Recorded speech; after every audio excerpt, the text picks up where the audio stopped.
Nathaniel के जल्दी से स्टेज छोड़ते ही एंडरसन उस भारी भरकम आदमी के सामने आया। आई एम रेडी सर। उसकी रिस्पेक्टफुल एटीट्यूड देखकर साफ था कि आदमी को वो पसंद आ गया। Let's start then, burly man बोला, और एंडरसन ने बिना देर किए अटैक शुरू कर दिया। एंडरसन ने पंचेस की एक लगातार सीरीज चलाई, जिन्हें बर्ली मैन ने बड़ी आसानी से अवॉइड कर लिया। लेकिन एंडरसन की स्किल्स तुरंत सामने आ गई। उसके पंचेस बिल्कुल परफेक्ट थे, लगभग जरूरत से ज्यादा अच्छे, खासकर किसी 16 ईयर ओल्ड के लिए। उसके किक्स बेहद डेडली थे, और हर किक उन्हीं एक दो ओपनिंग्स पर जा रही थी, जो बूढ़ा आदमी जानबूझकर यंग फाइटर को टेस्ट करने के लिए छोड़ रहा था। फिर भी बर्ली मैन थोड़ा हैरान था। एंडरसन बिना अपने ब्रेन क्रिस्टल की पावर इस्तेमाल किए ही इतना अच्छा फाइट कर रहा था। हे किड, बर्ली मैन ने पूछा, तुम अपनी पावर क्यों नहीं यूज कर रहे? एंडरसन ने अटैक्स रोके बिना जवाब दिया, लगातार उन्हीं ओपनिंग्स पर वार करते हुए। I can't sir. Why so? Because I would blow up the whole building, Anderson बोला, एक पंच को डॉज करते हुए। बर्ली मैन की क्यूरियोसिटी तुरंत बढ़ गई। उसने डेस्क पर बैठे आदमी की तरफ देखते हुए कहा, डैनो, दिस किड कौन है? इसका नाम एंडरसन वर्थिंगटन है, डैनो ने कहा। 16 ईयर ओल्ड BRHO3C। इसकी पावर इसे अपने शरीर से एक्सप्लोजन्स जनरेट करने देती है, लेकिन अपेरेंटली इसका कंट्रोल नहीं है। हाँ, डैमेज तो होगा, मगर ऐसा कुछ नहीं जो हमारी वॉल्स झेल न सके। बर्ली मैन फिर एंडरसन की तरफ मुड़ा, जो अब भी उस पर हिट लगाने की कोशिश कर रहा था। ओह, तो तुम कभी अपनी पावर यूज ही नहीं करते? उसने पूछा। No sir, I like you kid, और तुम एक अच्छे फाइटर भी हो, बर्ली मैन सर, एंडरसन ने जवाब दिया। 5 मिनट और फाइट चलने के बाद बर्ली मैन ने हाथ उठाया। All right, I actually want to give you rank 380. Is that okay? Yes, sir. It would be an honor. Good, Dano, सुना तुमने? Rank 380 दे दो, बर्ली मैन हंसते हुए बोला। यस सर, डैनो ने जवाब दिया। बेनेडिक्ट पूरा मैच ध्यान से देख रहा था। उसने पहले कभी किसी को ऐसा फाइट करते नहीं देखा था, और उसने काफी स्ट्रांग लोग देखे थे। फिर उसने देखा कि एम्बर, ग्वेन, फ्लॉयड और एरिक भी रिजल्ट पर सिर हिला रहे थे। वो एरिक के पास आया।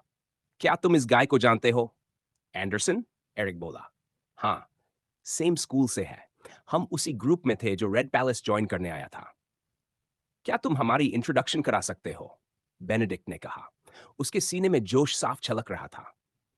एरिक को लगा जैसे उसकी आंखों में एक पल के लिए चमक आ गई हो। हाँ, लेकिन क्यों? एरिक ने थोड़ा डरते हुए पूछा। मैं उससे फाइट करना चाहता हूं। व्हाट? वो स्ट्रांग है, मैं उससे फाइट करना चाहता हूं। अगर तुम कहते हो तो, एरिक ने जवाब दिया। इसके बाद बर्ली मैन ज्यादातर स्टूडेंट्स से निराश ही रहा। नेथानियल और एंडरसन के बाद उसे उम्मीद थी कि न्यू अलेक्जेंड्रिया हाई स्कूल के बाकी स्टूडेंट्स भी कम से कम उसी लेवल के होंगे, लेकिन वो बुरी तरह गलत निकला। ऐसा नहीं था कि स्टूडेंट्स अच्छे नहीं थे, बस रेड पैलेस स्टैंडर्ड्स के हिसाब से वो एवरेज थे। उसे सच में सिर्फ एम्बर की परफॉर्मेंस पसंद आई, जिसे इंटरनल रैंक 400 मिला, जो एंडरसन और नेथानियल के काफी करीब था। एरिक ये सोचकर हल्का सा हंस पड़ा कि नेथानियल को ये जानकर कितना गुस्सा आएगा। बाकी लोगों की बारी भी जल्दी आ गई। फ्लॉयड को रैंक 997 मिला, जबकि ग्वेन को 785। बेनेडिक्ट ने उसे बताया कि ये रिजल्ट्स भी शानदार थे। आमतौर पर नए स्टूडेंट्स को 2000 से 3000 के बीच रैंक मिलती थी। 1000 के नीचे आ जाना एक बहुत बड़ी अचीवमेंट मानी जाती थी। बेनेडिक्ट ने साफ समझ लिया कि एरिक के दोस्त काफी स्ट्रांग हैं, और इसी वजह से उसके रूममेट से उसकी एक्सपेक्टेशंस और भी ज्यादा बढ़ गईं। कुछ देर बाद आखिरकार एरिक की बारी आई। उसके दोस्त बेनेडिक्ट और यहां तक कि एंडरसन भी उसका स्कोर देखने के लिए रुक गए। सबसे पहले एरिक स्ट्रेंथ मशीन के सामने गया। उसने मशीन के सामने पोजीशन ली, और डैनो ने कहा, punch it with all your strength young man. Eric ने पंचिंग स्टैंस लिया, कुछ सेकंड कंसंट्रेट किया, और पूरी ताकत से मशीन पर पंच मार दिया। मशीन से लगातार आवाजें आई, और फिर स्क्रीन पर एक नंबर उभरा, 19। ये स्कोर एम्बर, फ्लॉयड और ग्वेन से काफी ज्यादा था। फिर भी ये एंडरसन और नेथानियल से कम था। एरिक के चेहरे पर मुस्कान आ गई। उसे पता था कि उसने अच्छा किया है, और अब सबको ये दिख भी गया था। पिछले महीने में एरिक काफी मैच्योर हुआ था, लेकिन वो अब भी इस बात को लेकर कॉन्शियस था कि लोग उसके बारे में क्या सोचते हैं। 19 points of स्ट्रेंडो ने कहा, लेकिन फिर उसने एरिक की फाइल देखी और उलझ गया. This is weird. क्या? बर्ली मैन ने पूछा. इसकी स्ट्रेंथ आर्चो 2 आइडर स्केल के बराबर है, लेकिन ये तो सिग्मा 2 है. डेनो बोला. सिग्मा 2? ऐसा ट्रैश रेड पैलेस में कैसे आ सकता है? फिर उसे याद आया कि एरिक ने अभी अभी मशीन पर 19 स्कोर किया था. छोड़ो, आगे बढ़ो. Yes sir. एरिक ने उस बूढ़े आदमी की बातों को इग्नोर किया. उसे अपनी सिचुएशन का पूरा अंदाजा था और वो जानता था कि पावर रैंक और फिजिकल स्ट्रेंथ के बीच का ये फर्क दिखाकर वो पहले ही बहुत रिस्क ले चुका है. इसके अलावा वो एक और बात पर भी सोच रहा था. ये मशीन सिस्टम की तरह उसकी स्ट्रेंथ को बिल्कुल सही मेजर कर रही थी. प्रॉब्लमैटिक? एरिक ने सोचा. इसके बाद ट्रेडमिल टेस्ट आया. एरिक 30 किलोमीटर पर आवर की स्पीड तक पहुंचा और उसे 24 मिनट्स तक बनाए रखा. ये शानदार स्कोर देखते ही सबका ध्यान उस पर टिक गया. वियर्ड, डैनो ने कहा, स्कोर नोट करते हुए और फिर से एरिक की फाइल पढ़ते हुए. फिर तीसरा टेस्ट शुरू हुआ. एरिक को एक के बाद एक प्रोजेक्टाइल से बचना था, जिनकी स्पीड और स्ट्रेंथ धीरे धीरे बढ़ती जा रही थी. जैसे ही कोई प्रोजेक्टाइल उसे हिट करता, टेस्ट खत्म हो जाता. पहले 100 प्रोजेक्टाइल्स उसके लिए बिल्कुल आसान थे. अगले 200 थोड़े मुश्किल हो गए और आखिरी 300 वाकई हार्ड. एरिक 405 प्रोजेक्टाइल तक बचता रहा, लेकिन फिर एक प्रोजेक्टाइल उसके चेहरे पर लगा, जिससे वो लगभग जमीन पर गिर ही गया. मशीन की बॉडी पर स्क्रीन चमकी 25 डेक्सटेरिटी. डनो चिल्लाया. ये मशीन्स मेरी फिजिकल स्टैट्स को बिल्कुल सही तरीके से डिटरमिन कर रही हैं. एरिक ने सोचा. डेनो पूरी तरह कंफ्यूज हो गया था. वो बार बार एरिक की फाइल पढ़ने लगा. इंस्टीट्यूशन के लंबे इतिहास में ऐसा कुछ कभी नहीं हुआ था, शायद पूरी ह्यूमन हिस्ट्री में भी नहीं. कुछ देर पढ़ने के बाद डेनो ने बर्ली मैन को बुलाया. सर, आपको यहां आना होगा. क्या? क्यों? आदमी ने पूछा. बस आ जाए. बर्ली मैन तेजी से डेस्क पर पहुंचा और वो फाइल पढ़ने लगा, जिसकी तरफ डेनो इशारा कर रहा था. उसी पल एरिक समझ गया कि उन्होंने जान लिया है कि वो एक अवेकनर है. दोनों ने एक साथ एरिक की तरफ देखा, डेनो हैरानी से और बर्ली मैन एक बड़ी सी मुस्कान के साथ. मैंने कभी नहीं सोचा था कि अपनी जिंदगी में एक अवेकनर देखूंगा. क्या? अवेकनर? एक रेड पैलेस स्टूडेंट बोला. मैंने सही सुना? दूसरे ने पूछा. बेनेडिक्ट एरिक को स्टन नजरों से देख रहा था, जबकि न्यू अलेक्जेंड्रिया के स्टूडेंट्स बिल्कुल चुप थे. मुझे इसके बारे में बताया क्यों नहीं गया? बर्ली मैन अचानक बोला. क्योंकि सर, आपने अभी जोर से वो बात कह दी, जबकि साफ लिखा था कि ये इंफॉर्मेशन सीक्रेट रखनी है. डेनो ने कहा. हाँ, अब जो हो गया वो हो गया. कम ऑन यंग मैन, अब दिखाओ कि तुम और क्या कर सकते हो. हालांकि एरिक तुरंत उस भारी भरकम आदमी के सामने खड़ा हो गया और फाइटिंग स्टैंस में आ गया. अब जब वो उसके ठीक सामने था और उसे ध्यान से देख पा रहा था, तब उसे एहसास हुआ कि वो आदमी एक बेहद लंबा मिडिल एज्ड इंसान था. उसकी लंबाई कम से कम 2 मीटर थी. एरिक ने अपनी जिंदगी में इतना लंबा आदमी पहले कभी नहीं देखा था. उस आदमी का शरीर किसी मॉन्स्टर से कम नहीं था. उसके शोल्डर्स कम से कम 70 सेंटीमीटर चौड़े थे. उसकी बाहें बेहद मोटी थीं और उसकी टांगें तो ऐसे लग रही थी जैसे ट्री ट्रंक्स हों. जिगैंटिक, उस आदमी को डिस्क्राइब करने के लिए यही एक शब्द काफी था. और फिर थे उसके वो दो विशाल हाथ. उसके बाल काले थे, लेकिन टेम्पल्स के पास समय की वजह से ग्रे हो चुके थे. उसकी आंखें गहरी भूरी थीं, जिनके आसपास उम्र की वजह से रिंकल्स थीं. उसके चेहरे पर किसी तरह की चमक या रंग नहीं बचा था. पूरा चेहरा स्कार्स से भरा हुआ था. और ये स्कार्स सिर्फ पुराने नहीं थे. कई तो ऐसे लग रहे थे जैसे हाल ही में लगे हों, जैसे छूने पर अभी भी दर्द करते हों. फिर भी इन सब फीचर्स के बावजूद एरिक का ध्यान एक चीज पर गया. उसकी लंबी नाक. ओवरऑल इंप्रेशन यही था कि वो आदमी काफी प्रिमिटिव था. और उसकी पिछली बातचीत देखकर यह भी साफ था कि वो बेहद रूड इंसान था. लेकिन फिर भी कई वजहों से यह साफ था कि वो आदमी इंसेनली स्ट्रांग था. सिर्फ उसके बॉडी बिल्ड की वजह से नहीं, बल्कि इसलिए भी क्योंकि वो रेड पैलेस में पढ़ाता था. एक ऐसा सम्मान जो बहुत कम लोगों को मिलता था. जैसे ही उस भारी भरकम आदमी ने एरिक की स्टैंस देखी, उसके चेहरे पर डिसअपॉइंटमेंट साफ दिखने लगा. ये क्या आधा अधूरा पोस्चर है? ठीक से खड़े हो, वो चिल्लाया. एरिक ने अपनी तरफ से बेस्ट स्टैंस लेने की कोशिश की, लेकिन वो कर नहीं पाया. तभी वो आदमी और जोर से चिल्लाने लगा. What are you doing, you little prick? Do you call that a stance? Eric पूरी तरह मोर्टिफाइड हो गया. फिर भी वो जवाब नहीं दे सका। उसे डर था कि अगर उसने कुछ कहा तो शायद वो आदमी उसकी रैंक के साथ कुछ कर दे। सॉरी सर, मैंने फाइटिंग हाल ही में शुरू की है, एरिक ने शर्मिंदगी के साथ कहा। व्हेन? आदमी ने पूछा। लगभग 1 मंथ एंड अ हाफ पहले। व्हाट? वो खुद को थोड़ा काम करता है, एक गहरी सांस लेता है और कहता है, नेवर माइंड देन, बस अपनी पूरी ताकत से मुझ पर अटैक करो। उसकी आवाज में साफ डिसअपॉइंटमेंट थी। इसके बाद एरिक ने अपनी पावर चैनल की ओर अटैक करना शुरू किया। No no no, what the fuck are you doing? आदमी फिर चिल्लाया, जिससे एरिक और ज्यादा एम्बेरस्ड हो गया। ना सिर्फ एरिक ठीक से पंच या किक कर पा रहा, बल्कि वो सारे ओपनिंग्स भी मिस कर रहा था जो वो आदमी जानबूझकर दिखा रहा था। ये ऑकवर्ड टेस्ट पूरे 10 मिनट्स तक चला। इस दौरान वो आदमी एरिक को लगातार गालियां देता रहा और उसकी मार्शल आर्ट्स को बेकार बताता रहा। जब ये लंबे और ह्यूमिलिएटिंग 10 मिनट्स खत्म हुए तो उसने कहा, डैनो, इसे पोजीशन 3543 दे दो। एरिक के दोस्त ने टीचर को असहज नजरों से देखा, लेकिन वो कुछ कर नहीं सकता था। व्हाट? एरिक चिल्ला उठा। बाकी टेस्ट में अच्छा करने के बावजूद उसे अपने दोस्तों से कहीं ज्यादा खराब पोजीशन मिली थी। क्या खुश नहीं हो? वो आदमी बोला। और मैंने तो तुम पर जेनरॉसिटी भी दिखाई है। नथानियल की अर्लियर सिचुएशन याद करते हुए एरिक ने खुद को जितना हो सके हम्बल दिखाने की कोशिश की। ऐसा नहीं है सर, बस मुझे ये स्कोर समझ नहीं आ रहा। एरिक के पास एंडरसन, एम्बर या नथानियल जितना फाइटिंग एक्सपीरियंस नहीं था, लेकिन उसे बताया गया था कि उसने काफी इंप्रूवमेंट की है। प्रोफेसर मैकेलिस्टर ने भी यही कहा था। ऐसे में इस आदमी की बातें उसे अंदर से चुभ रही थी। समझ नहीं आ रहा? आदमी बोला। तुम मार्शल आर्ट्स में टेरेबल हो।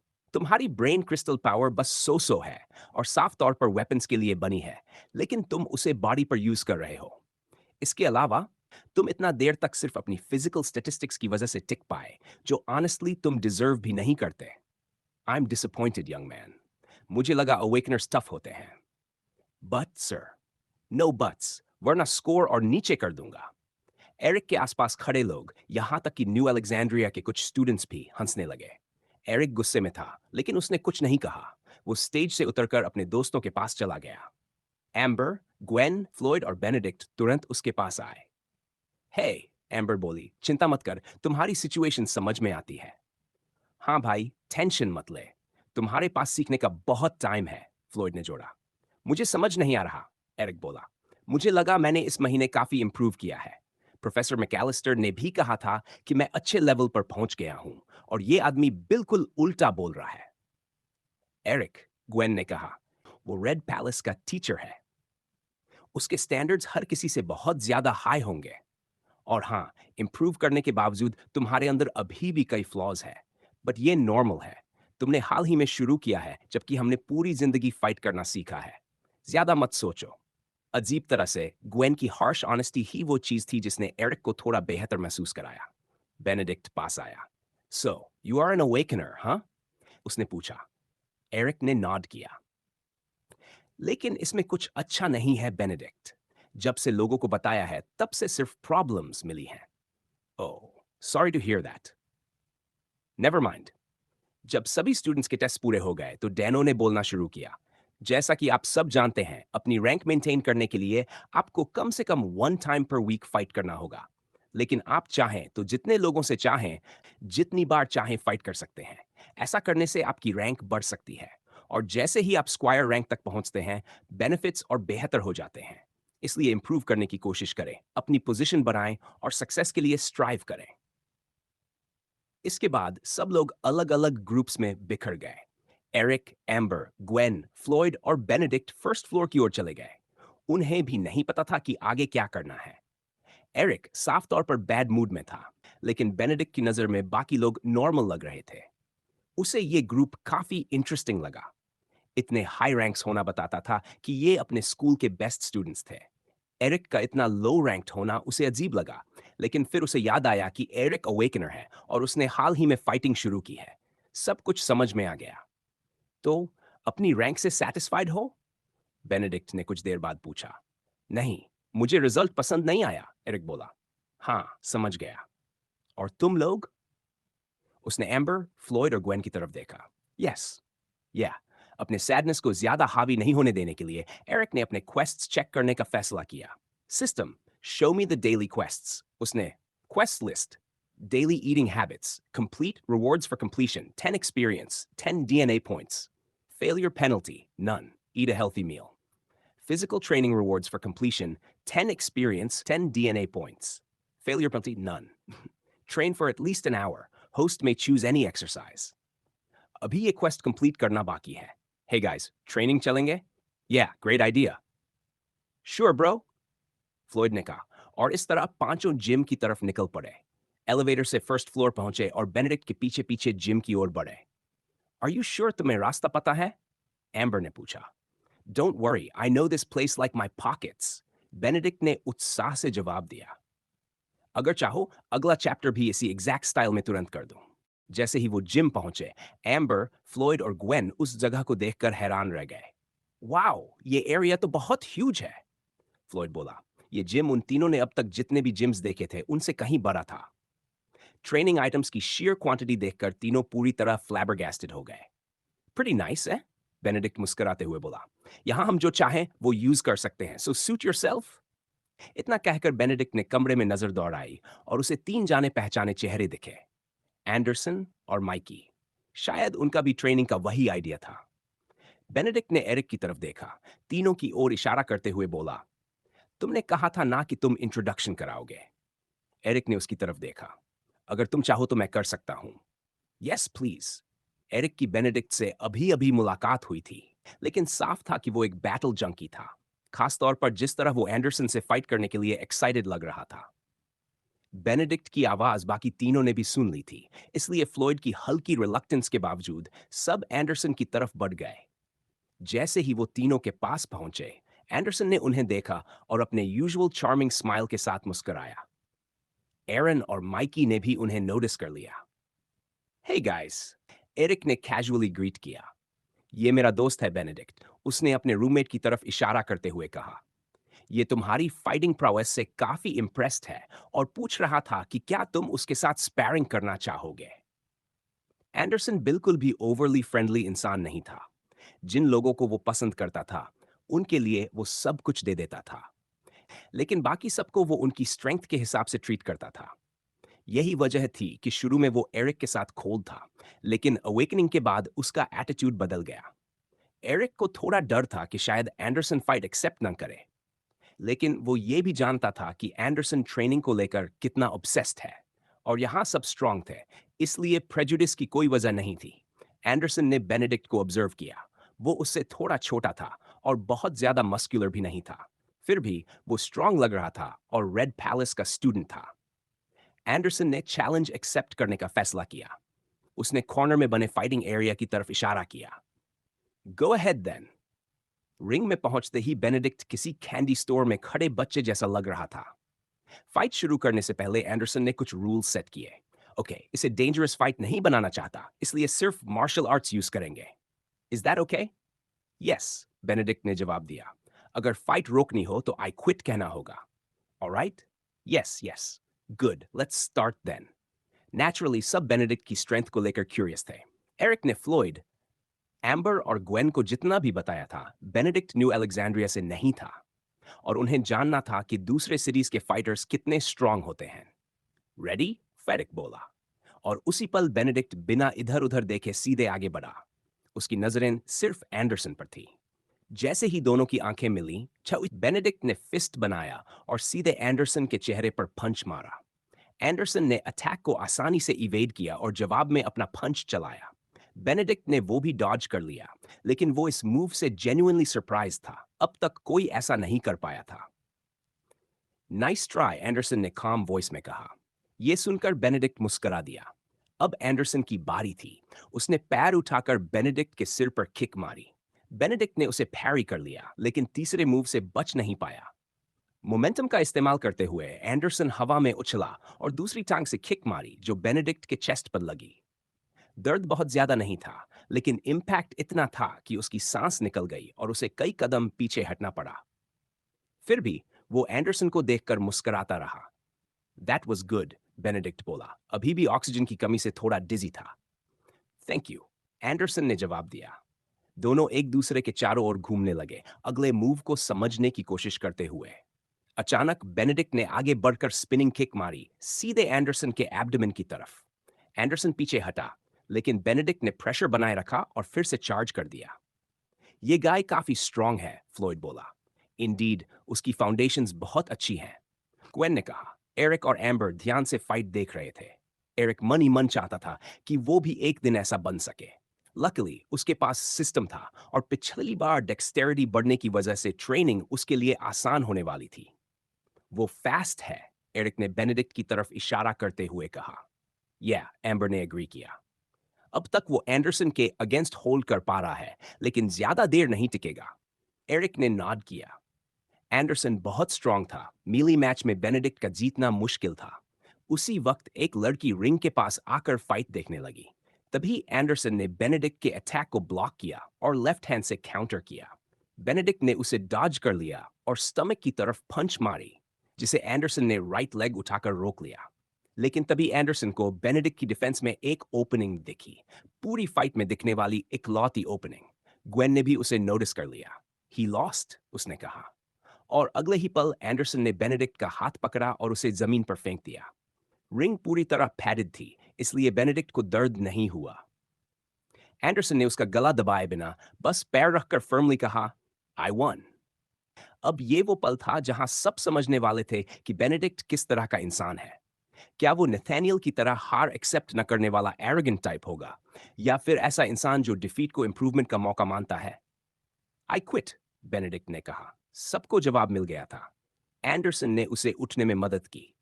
You fought well, Benedict, thank you, Benedict बोला। I had a lot of fun. Match के लिए थैंक्स। Your welcome. उसी वक्त बेनेडिक्ट ने इधर उधर देखा और उस लड़की को फाइट देखते हुए पाया। मार्था, वो चिल्लाया। हे बेनी, लड़की ने जवाब दिया। तुम दोनों एक दूसरे को जानते हो? एरिक ने पूछा। हाँ, हम सेम हाई स्कूल में थे। वो मेरी फ्रेंड है, बेनेडिक्ट खुशी से बोला। हाय, आई एम मार्था, लड़की ने शाइनेस के साथ कहा। I am amber. I am Gwen. एक एक करके सबने इंट्रोडक्शन दिया, एरन और माइकी भी। फाइट के बाद ग्वेन ने बेनेडिक्ट की तारीफ की। Nice fighting style. Thanks, Benedict खुशी से बोला। इसके बाद सबने ट्रेनिंग शुरू करने का फैसला किया। एरिक सबसे पहले आगे बढ़ा, क्योंकि उसे फार्म पर भी काम करना था, या यूं कहें कि टाइड्स हंट करने जाना था। फार्म का काम फिलहाल सिर्फ एक एक्सक्यूज था नॉर्दर्न डिस्ट्रिक्ट जाने का, जहां ब्रीच मौजूद थी। एरिक ने पूरे 1 आवर वर्कआउट किया। जैसे ही उसने पूरा किया, फेमिलियर नोटिफिकेशन उसके कानों में गूंजी। Daily quest complete. फाइनली। सुबह अभी अर्ली थी, इसलिए एरिक ने ट्रेनिंग जारी रखी और अगले कुछ आवर्स अपने मार्शल आर्ट मूव्स को परफेक्ट करने में लगा दिए। लेकिन उस बर्ली मैन की बातें उसके दिमाग में गूंज रही थी। वो सही था, उसकी पावर वेपन्स के साथ ज्यादा सूटेड थी। इसलिए एरिक ने डिसाइड किया कि उसे सोर्ड विल्ड करना सीखना चाहिए। सोर्ड सीखना कोई बुरा आइडिया नहीं था, बस उसे एक टीचर ढूंढना था। फॉर्चुनेटली, जल्द ही मीली वेपन कॉम्बैट क्लास शुरू होने वाली थी। तुम जानते हो, एरिक ने कहा, जब वो एक बेहद ग्रूलिंग वर्कआउट के बाद स्ट्रेच कर रहे थे, मुझे ये प्लेस सच में पसंद आने लगा है। मैंने कभी इतनी ज्यादा लोगों को एक साथ वर्कआउट करते नहीं देखा। ये कहते हुए उसने अपने दोस्तों की तरफ देखा, जो सहमति में सिर हिला रहे थे। स्कूल से काफी अलग है, फ्लॉयड ने हाफते हुए जवाब दिया। उसके मसल्स पूरी ट्रेनिंग की वजह से ऑलरेडी पंप्ड थे। इतनी ज्यादा मेहनत के बाद भी वो बिल्कुल विंडेड नहीं लग रहा था।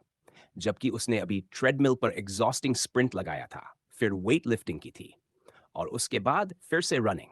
अगर इस वक्त कोई सच में बुरी हालत में दिख रहा था, तो वो मार्था थी। ओवर एक्सर्शन की वजह से उसका चेहरा पूरी तरह लाल हो चुका था और पसीना उसकी फोरहेड से लगातार बह रहा था। वो ज्यादा बातूनी नहीं थी, लेकिन क्योंकि वो बेनेडिक्ट की फ्रेंड थी, ग्रुप ने उसे ट्रेनिंग के दौरान अपने साथ रहने दिया। वैसे भी रूड दिखना कोई नहीं चाहता था, और जिस ईज से वो ट्रेनिंग कर रही थी, उससे साफ था कि वो वीक नहीं थी। Do you need my help, Martha? Benedict ने पूछा। शुरू में ग्रुप में सिर्फ Amber, Gwen, Eric, Floyd, Benedict और मार्था थे। लेकिन बेनेडिक्ट और एंडरसन की स्पारिंग के बाद एंडरसन, एरन और माइकी भी ग्रुप में शामिल हो गए। ये थोड़ा वियर्ड था, क्योंकि आमतौर पर ये तीन एम्बर और उसके दोस्तों के साथ मिंगल नहीं करते थे, शायद फ्लॉयड की वजह से। लेकिन यहाँ रेड पैलेस के इस नए एनवायरनमेंट में जहाँ हजारों स्टूडेंट्स खुद को इम्प्रूव करने और स्ट्रांग बनने के लिए ट्रेनिंग कर रहे थे और जिनमें से ज्यादातर मिलिट्री से थे, ऐसे में बड़ा ग्रुप ज्यादा बेहतर लग रहा था।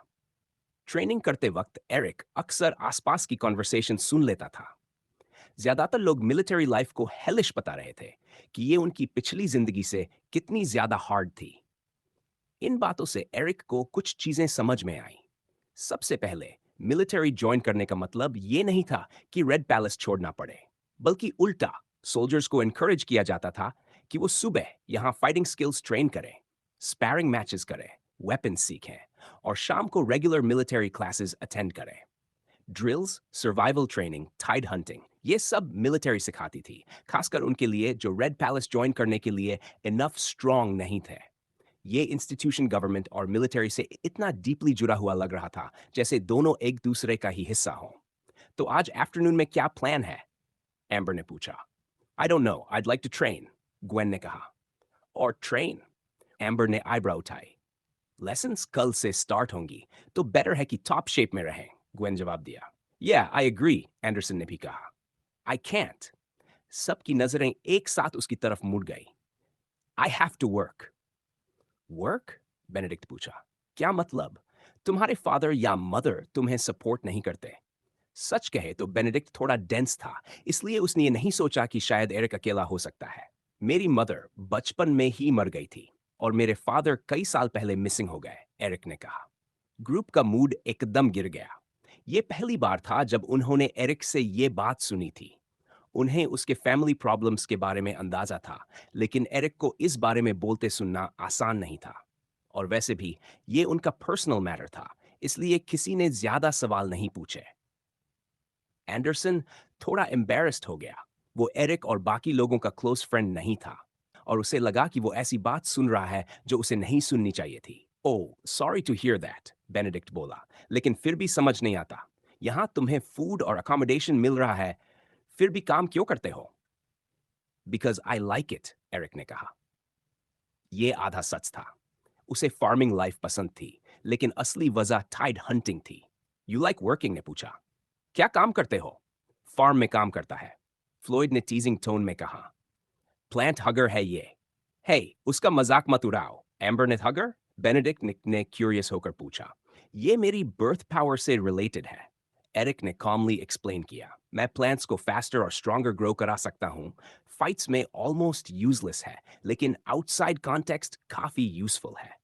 वेल, बेनेडिक्ट ने कहा, सबसे इंपॉर्टेंट बात यह है कि तुम्हें वो पसंद है। उसके वर्ड्स ने सबको चुप करा दिया, एरिक को भी। एम्बर पहले ही कह चुकी थी कि उसकी पावर ब्यूटीफुल है, लेकिन यह पहली बार था जब किसी ने कहा कि असली मायने बस इस बात के हैं कि एरिक खुद उसे पसंद करता है। सच तो यह था कि एरिक ने सालों तक अपनी पावर से नफरत की थी, लेकिन सिस्टम मिलने के बाद उसे समझ आया कि ऐसी ब्रेन क्रिस्टल पावर कितनी यूजफुल हो सकती है। वो प्रैक्टिकली कभी भूखा नहीं मरने वाला था और कुछ स्पेसिफिक सिचुएशंस में ये पावर बेहद काम आने वाली थी, खास तौर पर तब जब वो देश से एस्केप करेगा। ट्रेनिंग करते करते टाइम उड़ गया और लंच टाइम आने पर 9 दोस्तों ने साथ में खाने का फैसला किया। हे बेनेडिक्ट, फ्लोइड ने कहा, तुम रेड पैलेस में ज्वाइन कैसे हुए? वाई? बेनेडिक्ट ने क्यूरियस होकर पूछा। हमें लगा शायद तुम्हारे अंदर कनेक्शंस हो, एम्बर ने कहा। आई जस्ट अप्लाइड, बेनेडिक्ट ने श्रग करते हुए जवाब दिया। फिर कुछ टेस्ट्स हुए जिन्हें मैं आसानी से पास कर गया। लकी रहे फिर, फ्लोइड बोला।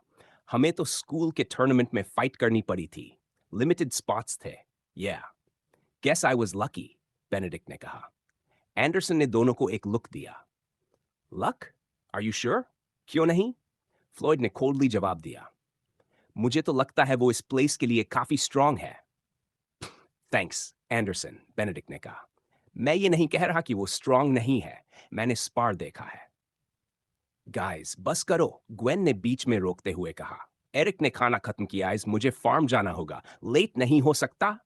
ओके ब्रो, फ्लोइड बोला। Have a nice trip, amber ने कहा। इसके बाद एरिक कैफेटेरिया से निकला, अपने रूम में गया, एक्स्ट्रा क्लोथ्स वाला बैकपैक उठाया, कहीं करंट कपड़े ब्लड से स्टेन हो जाएं, और रेड पैलेस छोड़ दिया। उसे वहां जाने के लिए ट्रेन लेनी थी। स्टेशन एक ऐसे ही बिल्डिंग में था जैसे ईस्टर्न डिस्ट्रिक्ट में थी। टॉल बिल्डिंग जिसके लास्ट 30 फ्लोर से फ्लोटिंग ट्रैक्स बाहर निकल रहे थे और उन पर काउंटलेस ट्रेन्स चल रही थी। फास्ट मूविंग मेटल ट्यूब्स जो बिल्डिंग्स के बीच स्पीड से दौड़ते हुए भी कोई आवाज नहीं कर रहे थे। एरिक ने एलिवेटर लिया और डेजिग्नेटेड फ्लोर पर पहुंच गया। वही ट्रेन का इंतजार करने लगा। बिल्डिंग तो बाकी डिस्ट्रिक्ट्स जैसी ही थी, लेकिन लोग अलग थे। ज्यादातर फ्रंट की मिलिट्री यूनिफॉर्म पहने सोल्जर्स थे। कुछ एरिक से बस कपल ऑफ इयर्स बड़े थे और आपस में इधर उधर की बातें कर रहे थे। जल्द ही ट्रेन आई और एरिक उसमें चढ़ गया। उसे नॉर्दर्न डिस्ट्रिक्ट पहुंचने का बेसब्री से इंतजार था। उसे उम्मीद थी कि वो पिछली बार जितने टाइड्स हंट कर पाया था उतने ही और उससे ज्यादा इस बार भी कर पाएगा और जल्दी से अपना लेवल बढ़ा सकेगा। अगर ऐसा हुआ तो सबसे बेस्ट ऑप्शन डेक्सटेरिटी बढ़ाना होगा ताकि ट्रेनिंग एफिशिएंट हो और सीखना फास्टर। लेकिन वो इंटेलिजेंस के इफेक्ट्स को लेकर भी क्यूरियस था। एरिक ने डिसाइड किया कि अब टाइम वेस्ट नहीं करना है। उसे जितनी जल्दी हो सके स्ट्रांग बनना था और फार्म से लौटने के बाद पूरे दिन ट्रेनिंग करके न्यूरल लिंक्स बनाने का प्लान था। थोड़ी देर बाद ट्रेन नॉर्दर्न डिस्ट्रिक्ट पहुंची। एरिक अनपेव्ड रोड पर चलने लगा, ब्रीच की तरफ। रास्ते में वो कुछ फार्म्स के पास से गुजरा जहां किसान क्रॉप्स और एनिमल्स की देखभाल कर रहे थे। यहाँ स्काईस्क्रेपर्स नहीं थे। उनकी जगह बड़े वेयरहाउसेस और बार्न्स थे जो साइड बाय साइड खड़े थे। जैसे जैसे वो और नॉर्थ की तरफ बढ़ा, हाउसेस कम होते गए। आखिरकार व्हीट फील्ड पार करने के बाद वो ब्रीच तक पहुंच गया। एरिक को इम्प्रूव करना ही था। उसके पास और कोई रास्ता नहीं था। अपने गोल तक पहुंचने के लिए उसे प्रॉपर तरीके से फाइट करना सीखना था और अपनी स्ट्रेंथ बढ़ानी थी। लेकिन गवर्नमेंट के कंट्रोल में रहना ही सबसे बड़ी प्रॉब्लम थी। वो अपनी स्पिरिचुअल एनर्जी मैना बढ़ा नहीं सकता था, क्योंकि मिलिट्री स्कूल एनरोल करने के बाद उसे फिर से टेस्ट किया जाना था। स्ट्रेंथ और स्पीड के मामले में भी उसे डिलिबरेटली लोअर दिखाना पड़ता, वरना सस्पिशन पैदा हो जाता। देश छोड़ने के बाद चीजें कैसी होंगी, एरिक को नहीं पता था। लेकिन तब उसे छुपकर नहीं रहना पड़ेगा, इस बात को लेकर वो श्योर था। ब्रीच को क्रॉस करते ही एरिक फॉरेस्ट के हार्ट में पहुंच गया। वो उस लोकेशन की तरफ बढ़ा जहां लोमलिंस मिलने की सबसे ज्यादा संभावना थी, ब्रीच से कुछ किलोमीटर्स दूर वाला क्लियरिंग। लेकिन वहां पहुंचते ही जो उसने देखा, उसने उसे चौंका दिया। लोमलिंस अनगिनत, पिछली बार से कहीं ज्यादा, ज्यादातर बहुत छोटे थे, ऑलमोस्ट न्यूबॉर्न्स। एरिक ने ध्यान से देखा और समझ गया कि ज्यादातर टाइड्स अभी अभी पैदा हुए थे। ये सब क्या हो रहा है? ऐसा लग रहा था जैसे लोमलिन्स बेहद तेजी से रिप्रोड्यूस कर रहे हों, ऑलमोस्ट डेस्परेट स्पीड में। एरिक को पूरा यकीन हो गया कि सिटी के साथ कुछ न कुछ होने वाला है और इसका कनेक्शन उन टाइड्स से था जो अपनी नेचुरल हैबिटेट से बाहर घूम रहे थे। हालांकि पिछले कुछ दिनों में उसे कुछ भी आउट ऑफ द ऑर्डिनरी नहीं दिखा था, ना लेलरहेड जैसा, ना क्रिकल्स जैसा। शायद ये लोमलिन से डरते हैं, एरिक ने सोचा। वो पूरी तरह सही नहीं था, लेकिन पूरी तरह गलत भी नहीं। मतलब, इनके अगली फेसेस से तो मैं भी डर जाऊं, उसने मन में जोड़ा। असल में उनके अगली फेसेस के अलावा वो बस लंबे पैरों वाले वर्म्स जैसे थे। लेकिन जो सच में डराने वाला था, वो था उनका शीयर नंबर। पिछली बार उसने लगभग 1000 लोमलिन्स देखे थे। अब कम से कम 5 से 7 गुना ज्यादा, जहां भी वो मलिन होता। इतनी फास्ट पॉपुलेशन ग्रोथ किसी भी स्पीशीज के लिए नॉर्मल नहीं थी। लेकिन थाइड कंपेंडियम की वजह से एरिक जानता था कि लोमलिन्स कुछ सिचुएशंस में अपनी पॉपुलेशन बढ़ाने की कोशिश करते हैं, और उनमें से एक रीजन होता है फियर। किस चीज से डर, ये उसे अभी नहीं पता था। इतनी बड़ी संख्या के साथ ये जगह जल्द ही लोमलिन से इन्फेस्टेड हो जाती। वो सराउंडिंग्स को डिस्ट्रॉय कर देते और वीकर क्रीचर्स को हंट करते। ये प्रॉब्लम एरिक अकेले सॉल्व नहीं कर सकता था और उसे मिलिट्री को बताने का भी कोई इरादा नहीं था। फिर भी अंदर से कुछ उसे फॉरेस्ट के और अंदर जाने को कह रहा था। दूर उसे वही एंशियंट मॉस कवर्ड ट्री दिखा, क्लियरिंग के बीच वो जाइगेंटिक बोल्डर और उनके चारों तरफ लोमलिन्स। एरिक ने डिसाइड किया, पहले इनफ लोमालिन्स किल करके लेवल अप करेगा, फिर फॉरेस्ट के अंदर और एक्सप्लोर करेगा। इस बार वो एक अलग टैक्टिक ट्राई करना चाहता था। उसका दिमाग उस पहले थाइड किल पर गया, डेंसोफ, जिसे उसने ह्यूज ट्रीज उगाकर क्रश किया था। यही तरीका सही रहेगा।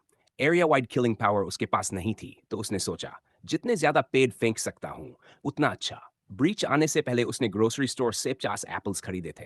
हर एप्पल में लगभग 3 से 5 सीड्स होते हैं, मतलब एवरेज 3 से पेड़। 50 एप्पल्स बहुत सारे पेड़। ये टैक्टिक सिर्फ इसलिए काम करती थी क्योंकि लोमल जैसे थाइड पे डॉज कर लेते या तोड़ ही देते थे। एरिक बुशेस के बीच छुप गया और मैना चैनल करने लगा। 3 मीटर्स के रेडियस में सब कुछ सेकंड्स में ग्रो करने लगा, जिससे उसका छुपना और आसान हो गया। उसने एप्पल्स वाला बैग फेंका। अगले ही पल सीड्स ग्रो होने लगे। टाइनी सीड्स मैसिव ट्रीज में बदल गए, लगभग 11 से 12 मीटर्स ऊंचे। स्काई तक ढक गया। कुछ सेकंड्स बाद पेड़ जमीन से टकराए। लोमलिन्स क्रश होने लगे। बॉडीज के टुकड़े हर तरफ फैल गए। ब्लड और गोर पूरे क्लियरिंग में बिखर गया। एरिक को नहीं पता कितने मरे, लेकिन इस बार संख्या बहुत ज्यादा थी। System notification. Multiple hostile Lomelins killed mana absorbing process starting 0%, 1%, 5%, 30%, 70%, 100%. Mana successfully absorbed conversion process. Starting 3, 2, 1, 0 mana converted into experience, 8,000 experience points awarded. Level up, new powers unlocked. Eric की आंखें चमकुती।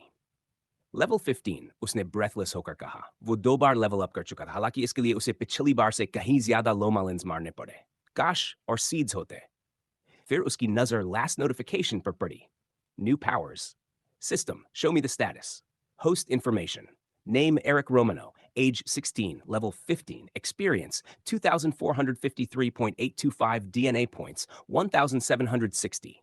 Health 840, mana 770 attributes powers, biological supercomputer, powers brain crystal manipulation, brain crystal power extraction, brain crystal power merging, brain crystal power strengthening, DNA manipulation, DNA extraction, DNA merging, DNA strengthening analysis, brain information injector device manipulation. Skills Eric ने देखा, 2 नई abilities unlock हो चुकी थी, DNA merging और brain crystal power merging. Insane, उसने बुदबुदाया।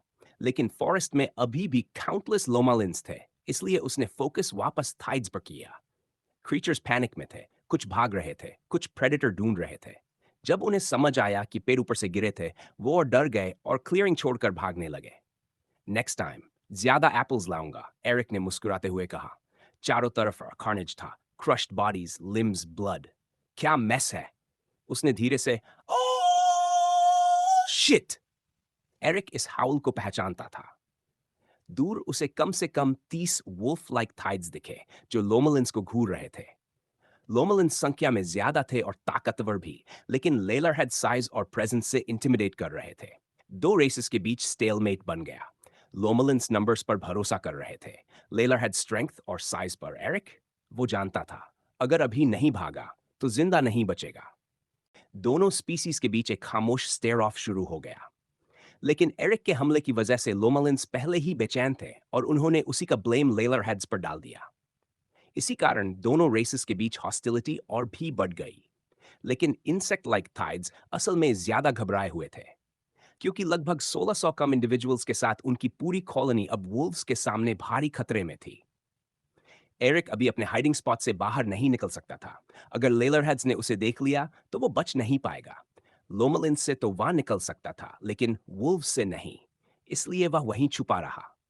मुझे समझ नहीं आ रहा, लेलरहेड्स यहां क्यों हैं? क्या वो लोमलिन्स की इतनी बड़ी नंबर से डरते नहीं थे? एरिक की सोच पूरी तरह गलत नहीं थी, लेकिन एक बात उसे पता नहीं थी। क्लियरिंग के दूसरे सिरे पर लेलरहेड्स की पोजीशन के ठीक ऑपोजिट एक अलग ही बीस्ट लोमलिन्स की तरफ बढ़ रहा था। शायद उसे खून की स्मेल ने अट्रैक्ट किया था। जैसे ही वो क्रीचर दिखाई दिया, लोमालिन्स पैनिक में आ गए। एरिक ने वो जबरदस्त रोर सुनी। उसने घनी फोलिएज के बीच से झांका। उसकी आंखों के सामने एक ऐसा बीस्ट था जो किसी हॉरर मूवी से निकला हुआ लगता था। वो टाइड अब तक का सबसे बड़ा क्रीचर था जिसे एरिक ने देखा था। कम से कम 7 मीटर ऊंचा और लगभग 15 मीटर लंबा।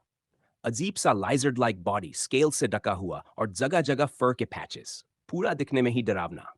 वो क्रीचर सेमी बाइपेडल था, लंबी टेल के सहारे खड़ा, और उसके आगे के 2 लंबे आर्म्स पर मोटे रेजर शार्प क्लॉज थे। सिर्फ वही क्लॉज किसी भी ओपोनेंट को सेकंड्स में मारने के लिए काफी थे। उसका सिर जैको जैसा था, लेकिन जैसे ही उसने मुंह खोला, अंदर शार्प दांतों की कई रोज दिखाई दी। उसकी आंखें पूरी तरह रेप्टिलियन थीं। वो इतना बड़ा था कि उसे मारना लगभग इम्पॉसिबल लग रहा था। कंपेंडियम की वजह से एरिक समझ गया कि ये क्या था। लेलरहेड्स के उलट ये थाइड यहीं का नेटिव था। क्रॉम्बो, लोमलिंस का नेचुरल प्रेडेटर। क्रॉम्बो के चेहरे पर एक एनिमलिस्टिक ग्रिन थी। उसके फैंग्स होंठों से बाहर निकलकर अपर जॉ के पास खत्म हो रहे थे। वो लेलरहेड से भी कहीं ज्यादा विशाल था, जो आमतौर पर 2 मीटर के होते हैं। वोल्व्स डर तो रहे थे, लेकिन उनकी आंखों में एक खतरनाक इंतजार करती हुई चमक थी। नो वे। एरिक के दिमाग में एक डार्क थॉट उभरा। लेलरहेड्स क्रॉम्बो का इंतजार कर रहे थे। सबसे ज्यादा पॉसिबल यही था कि वुल्व्स एरिक को लोमलिंस मारते हुए देख रहे थे और जानते थे कि खून की स्मेल क्रोम्बो को अट्रैक्ट करेगी। या फिर हो सकता है कि लेलरहेड्स खुद क्रोम्बो को यहां ले आए हों और एरिक बस गलत समय पर फंस गया हो। जो भी हो, एरिक को अब थाइड्स की इंटेलिजेंस पर दोबारा सोचने की जरूरत थी। क्रोम्बो फिर से दहाड़ा और ट्रेन की तरह लोमलिंस की तरफ टूट पड़ा। हर कदम के साथ जमीन कांप रही थी। लोमलिंस पैनिक में इधर-उधर भागने लगे, लेकिन लेलर्ड्स पहले से तैयार थे। उन्होंने भागते हुए लोमलिंस को रोकना शुरू कर दिया। वुल्व्स सीधे उनकी तरफ चार्ज कर गए। ये क्या हो रहा है? ये पलटकर लड़ क्यों नहीं रहे? क्रोम्बो उनका नेचुरल प्रेडेटर था, ये सही था। लेकिन इतनी बड़ी नंबर्स होने के बावजूद उनका भागना अजीब था। कुछ ही पलों में क्रोम्बो क्लियरिंग के बीच पहुंच गया और फिर मैसेकर शुरू हो गया। क्रोम्बो ने कई लोमलिंस को पैरों तले कुचल दिया। उसके पैरों के नीचे खून और मांस से बना जेलेटिन सा फैल गया। कुछ उसकी टेल से मारे गए, कुछ उसके क्लॉज से फाड़ दिए गए। उधर लेलर हैड्स भी इंसेक्ट्स पर टूट पड़े, उन्हें अपने जबड़ों से चीर फाड़ करने लगे। लोमलिंस इतने डरे हुए थे कि वुल्व्स को पूरी तरह इग्नोर कर रहे थे, बस उस जायंट बीस्ट से दूरी बनाए हुए। जल्द ही क्रोम्बो और लेलर हैड्स दोनों लोमालिन के कॉर्पसेस पर फीस्ट करने लगे। ऑर्गन्स, फ्लैश, बोन्स, सब कुछ। कुछ ही मिनट्स में बॉडीज का नामो निशान नहीं बचा। चारों तरफ बिखरे एंट्रेल्स उस जगह को स्लॉटर हाउस बना रहे थे। डिस्गस्टिंग, एरिक ने घृणा से कहा। जब सारे लोमालिन्स या तो भाग चुके थे या मर चुके थे, क्रोम्बो पलटा और जंगल के अंदर गायब हो गया, एक भी बॉडी छोड़े बिना। उसके जाने के बाद लेलरहैड्स ने खाना बंद किया, खुद को साफ किया और फिर क्लियरिंग छोड़कर चले गए। मुझे यहां से तुरंत निकलना होगा, एरिक बोला। वो झाड़ियों से बाहर आया और पूरी ताकत से दौड़ पड़ा। ब्रीच पास ही था और 10 मिनट के अंदर वो वहां पहुंच गया। जैसे ही वो बाहर निकला, गेहूं के खेत में रुककर हाँफने लगा। अह, फक! ये सब आखिर हो क्या रहा है? एरिक पूरी तरह कंफ्यूज था। पहले लोमलिन्स की एबनॉर्मल नंबर्स, फिर लेलर हैड्स और न्यू अलेक्जेंड्रिया के आसपास कुछ बहुत अजीब चल रहा था। मुझे कुछ समय तक बाहर जाना बंद कर देना चाहिए, उसने खुद से कहा। एक्सपीरियंस मिस करना बुरा था, लेकिन ऐसे बीस्ट्स के रहते बाहर जाना बेवकूफी होती। फिर भी उसे डर था कि कहीं ये क्रीचर्स ब्रीच से शहर में न घुस जाएं। अगर ऐसा हुआ तो मिलिट्री को सब पता चल जाएगा। एरिक को शहर की खास परवाह नहीं थी। उसे ऑनेस्टली फर्क नहीं पड़ता था अगर लोग मरें या जगहें तबाह हो। लेलरहैड्स और क्रोम्बोस उससे ज्यादा स्ट्रांग थे, लेकिन बाकी थाइड्स की तुलना में वो उतने पावरफुल नहीं थे। मिलिट्री उन्हें संभाल सकती थी, कम से कम। उसने सांस लेते हुए सोचा, मुझे 2 लेवल्स तो मिल गए, 10 एट्रीब्यूट पॉइंट्स भी हैं और नए पावर्स भी चेक करने हैं। इसके बाद एरिक मिस्टर फॉक्स के फार्म की तरफ चला। थोड़ी देर में गेट पर पहुंचा, जहां एक कार खड़ी थी। क्यूरियस होकर वो अंदर गया। फ्रंट में कोई नहीं था, तो वो हाउस के पीछे गया। वहां उसने बूढ़े आदमी को देखा, क्रिस्टल क्रॉस गैंग के कुछ मेंबर्स से बात करते हुए। शायद पैसे एक्सटॉर्ट करने आए थे, इसलिए आज वर्कर्स नहीं थे। एरिक को देखते ही मिस्टर फॉक्स ने कहा, तुम लेट हो, कुछ हुआ था? नहीं मिस्टर फॉक्स, एरिक ने नीचे देखते हुए कहा, बस ट्रेनिंग ज्यादा करनी है। गुड, बूढ़ा मुस्कुराया। गैंग मेंबर्स जल्दी से चले गए, तो चलो आज का काम शुरू करें। एरिक बार्न में गया, कपड़े बदले, फिर खेत में पहुंचा और माना चैनल करना शुरू किया। अब उसके पास इतना माना था कि काम कुछ ही पलों में पूरा हो गया। पेमेंट लेने के बाद वो फार्म से निकला और रेड पैलेस की ओर बढ़ गया। रेड पैलेस लौटने के बाद एरिक ने बेनेडिक्ट से थोड़ी देर बात की और फिर सीधे अपने रूम में चला गया। ये समझ में आने वाली बात थी। वो यहां लोगों से सोशलाइज करने नहीं, बल्कि ट्रेन करने आया था। मैं थोड़ी देर ट्रेनिंग करूंगा। बेडरूम में घुसते ही उसने बेनेडिक्ट को आवाज दी। ओके। दूसरे रूम से बेनेडिक्ट की आवाज आई। एरिक ने आरामदेह कपड़े पहने और सीधे बेड पर जाकर बैठ गया। उसका प्लान था कि पूरा बाकी दिन यहीं बिताएगा। टाइम बहुत तेजी से बीत गया। यंग मैन लोटस पोजीशन में बैठा हुआ नए न्यूरल लिंक्स बनाने की कोशिश कर रहा था। जब से उसकी डिफॉर्मिटी वाली प्रॉब्लम ठीक हुई थी, एरिक ने यह ट्रेनिंग रूटीन शुरू की थी, नए न्यूरल लिंक्स बनाने के लिए। वो अब भी अपनी एज के बाकी लोगों से लेवल में पीछे था, इसलिए उसे कैच अप करने के लिए काफी मेहनत करनी थी। लेकिन न्यूरल लिंक्स बनाना आसान नहीं था। हर बार उसे लगता जैसे कोई प्रोग्रेस ही नहीं हो रही। उसकी आवाज कमरे में गूंज गई। 4 घंटे की ट्रेनिंग के बाद भी कुछ अलग महसूस नहीं हुआ। फिर भी एरिक ने हार नहीं मानी और शाम भर कोशिश करता रहा। लगभग 6 घंटे पूरे होने के बाद उसे कुछ बदलता हुआ महसूस हुआ। Come on, almost there. Eric ने अपने ब्रेन क्रिस्टल के अंदर और बाहर मैना चैनल करने पर पूरा फोकस लगाया। फीलिंग वही थी, लेकिन धीरे धीरे ज्यादा इंटेंस होती गई।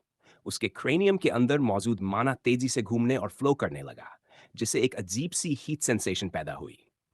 जैसे ही फ्लो अपने पीक पर पहुंचा, माना अचानक सर्ज हुआ और पूरे बॉडी में फैल गया। ये तब तक चलता रहा जब तक एरिक को महसूस नहीं हुआ कि एक इथेरियल सब्सटेंस उसके ब्रेन और उसके अंदर मौजूद क्रिस्टल को जोड़ रही है। एक टाइनी मैना थ्रेड ब्रेन और क्रिस्टल को एक मिनी ब्रिज की तरह कनेक्ट कर रहा था। कुछ सेकंड्स बाद यह फिनोमेनन धीरे धीरे फेड हो गया, यहां तक कि एरिक को कुछ भी महसूस होना बंद हो गया। I made it. एरिक खुशी से भर गया। यह बस स्ट्रॉन्गर बनने की दिशा में एक छोटा सा स्टेप था, लेकिन सेटिस्फैक्शन ऐसी थी जैसे वो अचानक कोई मास्टर बन गया हो। यह नया न्यूरल लिंक शार्पनिंग पावर से जुड़ा हुआ था। सिस्टम, शो मी माई स्टैट्स। बायोलॉजिकल सुपर कंप्यूटर की फेमिलियर ब्लू व्हाइट स्क्रीन उसकी आंखों के सामने आ गई। Host information. Name Eric Romano. Age 16, level 15. Experience 2453.825. 2944. DNA points 1760. Health 840. Mana 770 attributes. Strength 20. Intelligence 11. Dexterity 26.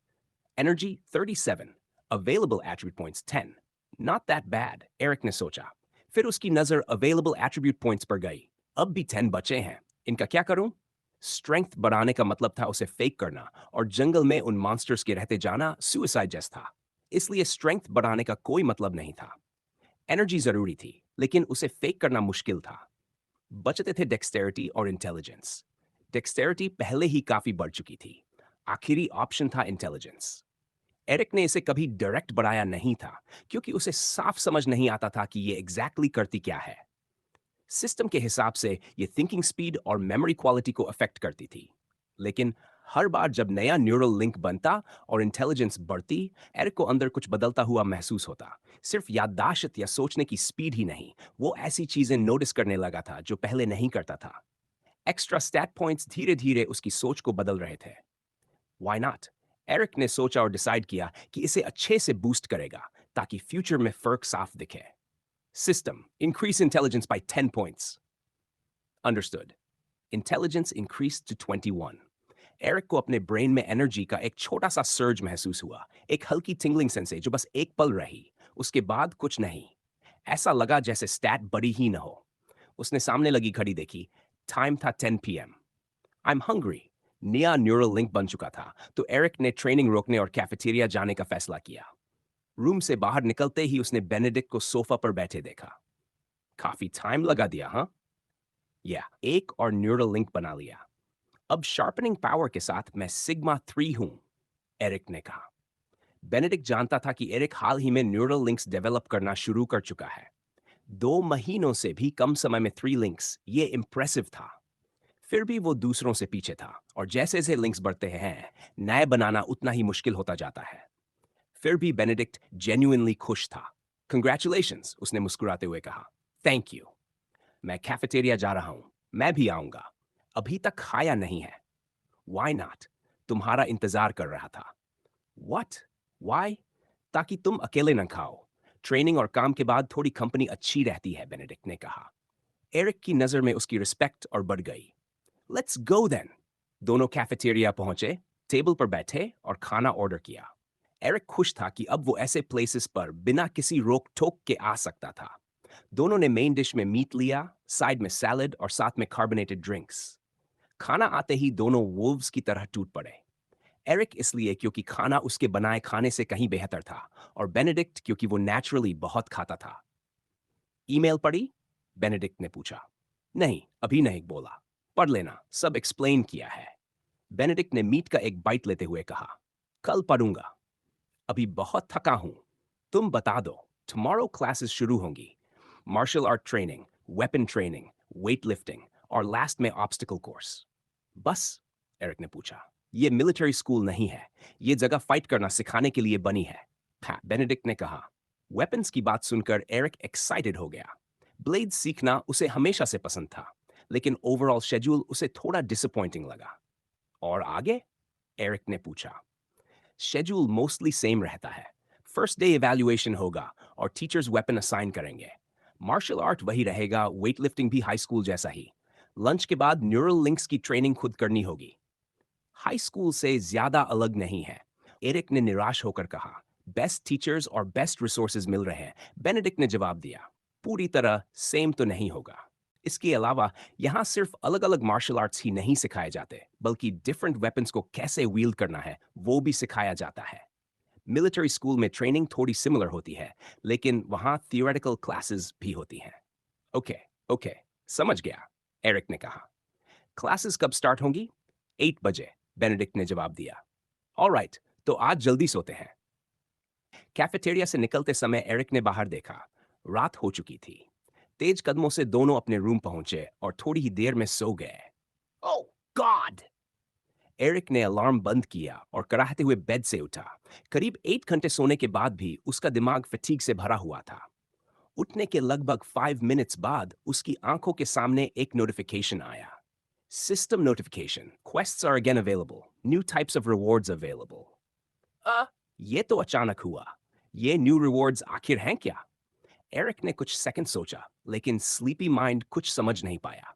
फिर उसने सिस्टम से पूछा, सिस्टम, ये न्यू टाइप्स ऑफ रिवॉर्ड्स क्या हैं?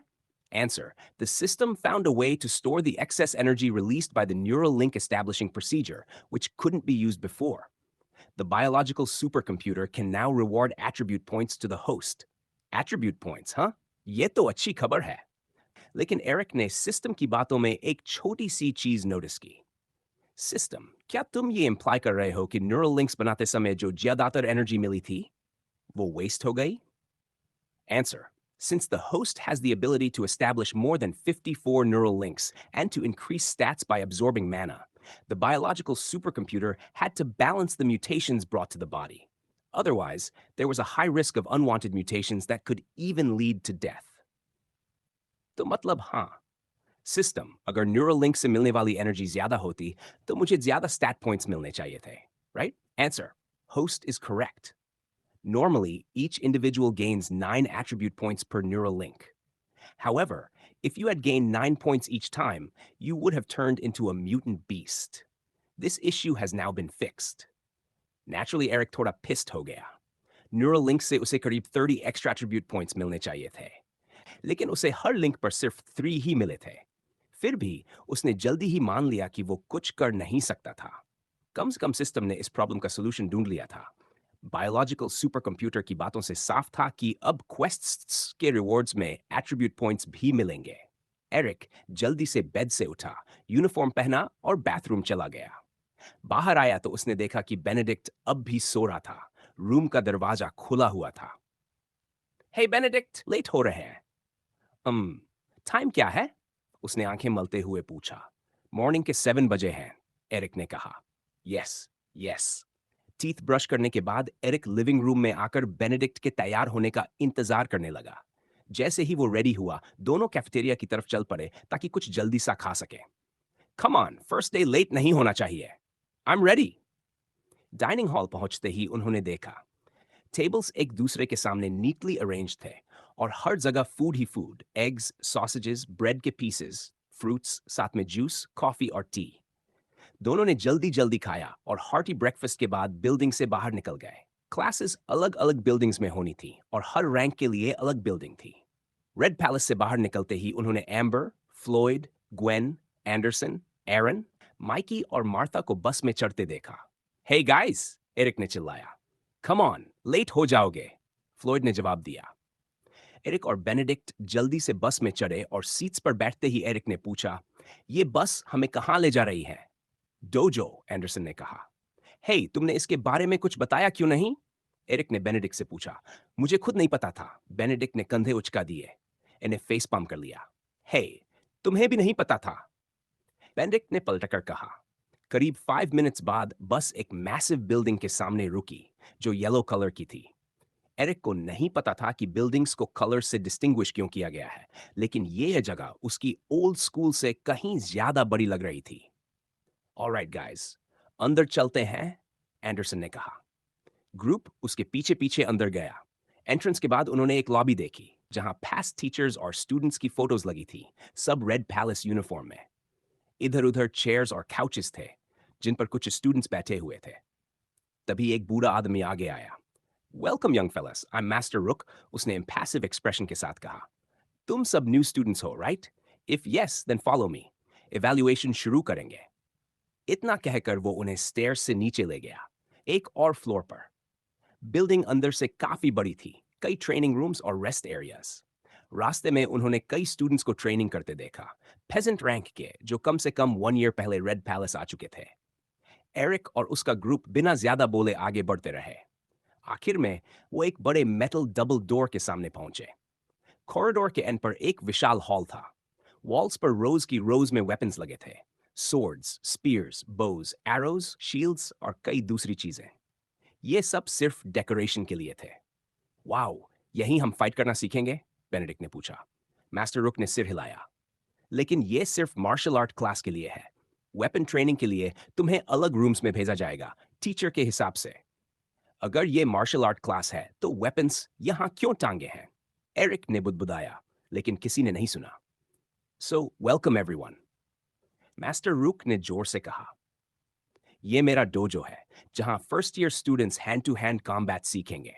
लेकिन आज हम मार्शल आर्ट्स नहीं, इवैल्यूएशन करेंगे। जल्द ही दूसरे टीचर्स भी आएंगे और हम डिसाइड करेंगे कि तुम्हारे लिए कौन सा वेपन बेस्ट सूटेड है। अगर किसी के पास ब्रेन क्रिस्टल पावर है जो वेपन्स कॉन्जर कर सकती है, तो अभी बता देना। तुम्हें उसी वेपन के मास्टर के पास असाइन किया जाएगा। अगर पावर अलग तरह की है, तो हम मिलकर देखेंगे कि तुम्हें क्या सीखना चाहिए। किसी ने कुछ नहीं कहा, लेकिन कई स्टूडेंट सोच रहे थे कि ये इवैल्यूएशन पहले दिन ही क्यों नहीं किया गया। सच यही था कि टीचर्स चाहते थे कि स्टूडेंट्स को जगह और लोगों से फेमिलियर होने का टाइम मिले। आखिरकार ये सब 16-year-old फर्स्ट ईयर्स थे, जो पहली बार घर से दूर रह रहे थे। होप है कि तुम्हें यहां सेटल होने का टाइम मिल गया होगा। मास्टर रुक ने कहा, अब ये लेजर नहीं मिलेगा। अब वेपन सीखना क्यों जरूरी है? कई रीजंस हैं। ज्यादातर के पास weapon conjuring brain crystal powers हैं और उन्हें यूज करने के लिए ट्रेनिंग चाहिए। लेकिन ये सोचो, अगर बैटलफील्ड में मैना अवेलेबल नन हो, राइफल में एमो खत्म हो जाए और चारों तरफ थाइड्स हो, तो क्या करोगे? सिटिंग डक्स बन जाओगे, उसने जोर से कहा। मैना के बिना थाइड्स के खिलाफ शायद हॉरिबल डेथ होगी। लेकिन अगर किस्मत अच्छी रही और स्ट्रेंथ ज्यादा हुई, तो कम से कम व्हाइट वेपन के साथ खुद को डिफेंड कर पाओगे। इसके अलावा कुछ पावर्स ऐसी भी होती हैं जो वेपन्स के साथ यूज करने पर ज्यादा इफेक्टिव होती हैं, मास्टर रुक ने कमरे में चलते हुए कहा। अब शुरू करने से पहले सब अपना इंट्रोडक्शन दो। नेम, किस टाइप की पावर कंट्रोल करते हो, और कोई भी रेलेवेंट इंफॉर्मेशन। तभी एक लड़की ने हाथ उठाया। उसका नाम मारिया था। ब्लॉन्ड बाल, दो पोनीटेल्स में बंधे हुए, पेल स्किन और ब्राइट ब्लू आईज जो खिड़कियों से आती धूप में चमक रही थी। Hello, I'm Ken, and I can turn into a beast. Hello, I'm. Hello. Hello. एक एक करके सब लोग अपना इंट्रोडक्शन दे रहे थे। एरिक ध्यान से सबको सुन रहा था और जब उसकी बारी आई तो उसने कहा, मैं एरिक हूं। मेरे पास एक्चुअली 2 पावर्स हैं। पहला, मैं प्लांट्स को फास्टर और स्ट्रॉन्गर ग्रो कर सकता हूं। दूसरा, मैं जिस भी चीज को चाहूं उसे शार्पन कर सकता हूं। मास्टर रुक ने एरिक को दिलचस्प नजर से देखा। तो तुम वही रूमर्ड अवेकनर हो, राइट? हाँ, लेकिन ये मत सोचना कि अवेकनर होने की वजह से मैं तुम्हें दूसरों से बेहतर ट्रीट करूंगा। तुम्हारे पास 2 पावर्स हो सकते हैं, लेकिन आखिर में तुम अभी सिर्फ एक फ्लेजलिंग हो, जिसे दुनिया कैसे चलती है ये ठीक से नहीं पता, मास्टर रुक ने कहा। मुझे प्रेफरेंशियल ट्रीटमेंट नहीं चाहिए सर, एरिक ने शांत स्वर में जवाब दिया। Good then. इसके बाद बेनेडिक्ट की बारी आई। Hello, I'm Benedict. I can summon a halberd. तो यही मिस्ट्री थी। एरिक ने मन ही मन सोचा। उसने कभी अपने रूममेट से उसकी पावर के बारे में पूछा ही नहीं था, हालांकि क्यूरियोसिटी तो थी। तो तुम लकी हो, मास्टर रुक ने कहा। हैल्बर्ड सिखाने वाला मास्टर एक ग्रेट फाइटर है। मुझे यकीन है तुम उससे बहुत कुछ सीखोगे। बेनेडिक्ट ने जोश से सिर हिलाया। इसके बाद बाकी मास्टर्स भी रूम में आ गए।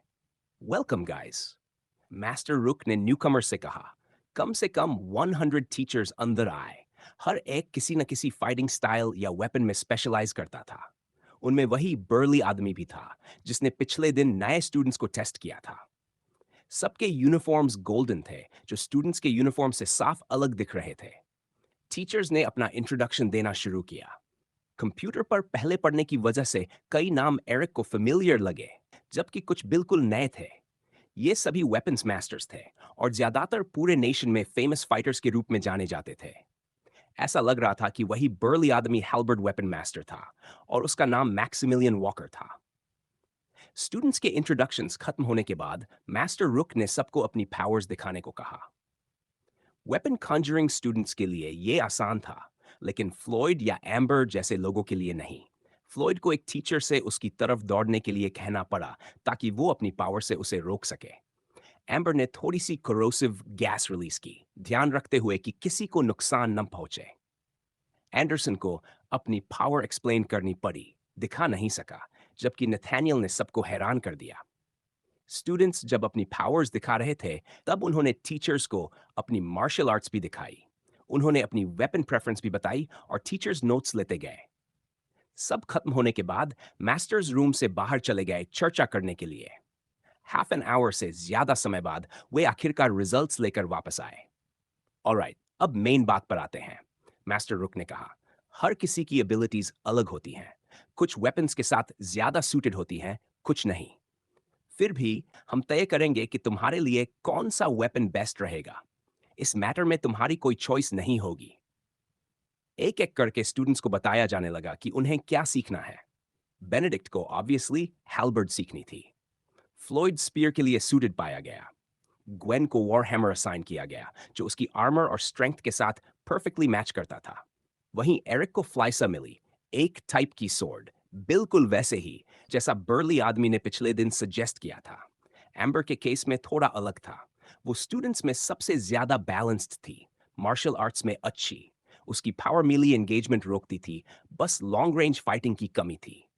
नॉर्मली रेंज्ड वेपन उसके लिए बेस्ट चॉइस होती, लेकिन वो एरोज में मैना इम्ब्यू नहीं कर सकती थी और गन्स या laser weapons high level tides के खिलाफ बेकार हो जाते थे। इसलिए मास्टर्स ने डिसाइड किया कि उसके लिए मीली स्ट्रेंथ बढ़ाना ही सबसे सही रहेगा। रेड पैलेस का गोल यही था कि स्टूडेंट्स बिना माना के भी खुद को डिफेंड कर सकें। मिलिट्री में जाने के बाद उन्हें शूटिंग तो सीखनी थी, इसलिए अभी के लिए एम्बर को डैगर्स असाइन किए गए ताकि वो अपनी स्मॉल बिल्ड और एजिलिटी का पूरा फायदा उठा सके। नेथानियल और एंडरसन के लिए चॉइस करना मुश्किल था, क्योंकि दोनों ही एक्सट्रीमली गिफ्टेड फाइटर्स थे। आखिरकार एंडरसन को क्लेमोर मिली, उसके ह्यूज बिल्ड की वजह से, और नेथानियल को ट्राइडेंट। ऑलराइट गाइस, मास्टर रुक ने कहा, जिन्हें हैल्बर्ड मिली है वो मास्टर वॉकर के साथ जाएं। जिन्हें, और इस तरह उसने सबको बताया कि किसे किस मास्टर के साथ जाना है।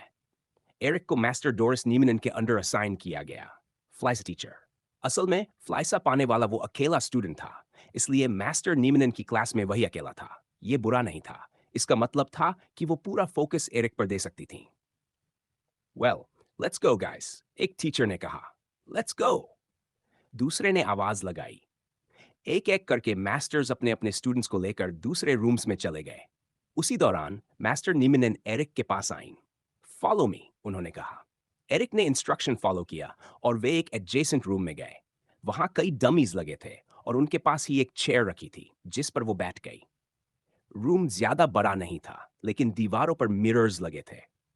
ऐसा लग रहा था जैसे पूरी दीवार ही एक जायंट मिरर हो, जिससे जगह असल से ज्यादा बड़ी महसूस हो रही थी।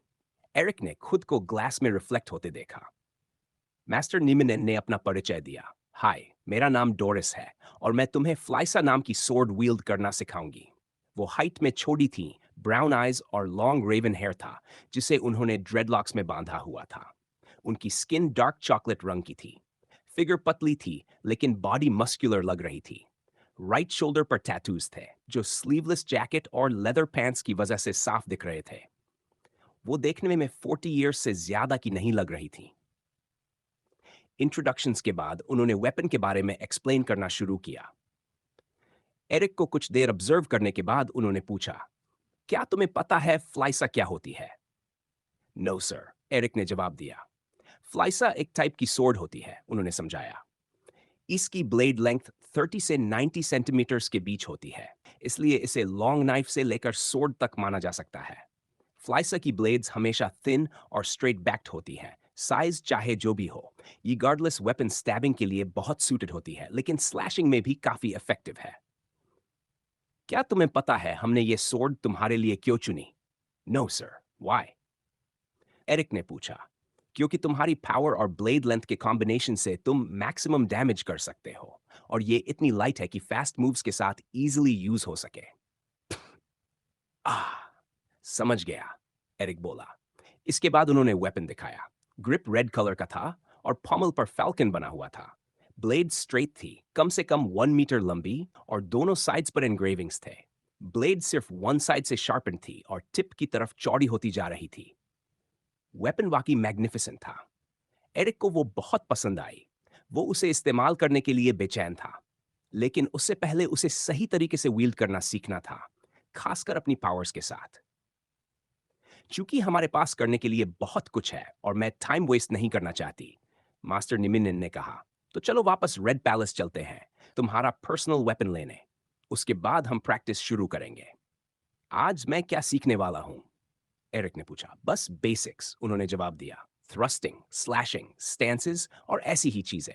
जब तुम रेडी हो जाओगे, तब मैं तुम्हें फ्लाइसा के लिए स्पेशली डिजाइन्ड स्वॉर्ड स्टाइल सिखाऊंगी।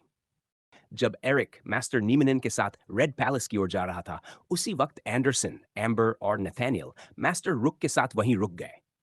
तो तुम ही वो बच्चे हो जिन्होंने स्कूल टूर्नामेंट में फर्स्ट 3 पोजीशंस हासिल की थी, राइट? मास्टर रुक ने पूछा। तीनों ने एक साथ जवाब दिया। गुड। अगर ऐसा है, तो क्या तुमने पहले ही कोई टीचर चूज कर लिया है? यस सर, तीनों ने फिर से एक साथ कहा। तो सुनाओ, एक मास्टर रुक बोले। मैं मास्टर लोगन हिल्टन के साथ ट्रेन करना चाहता हूं, नथानियल ने कहा। मैं मास्टर अजय बेल के साथ ट्रेन करना चाहती हूं, एम्बर ने कहा।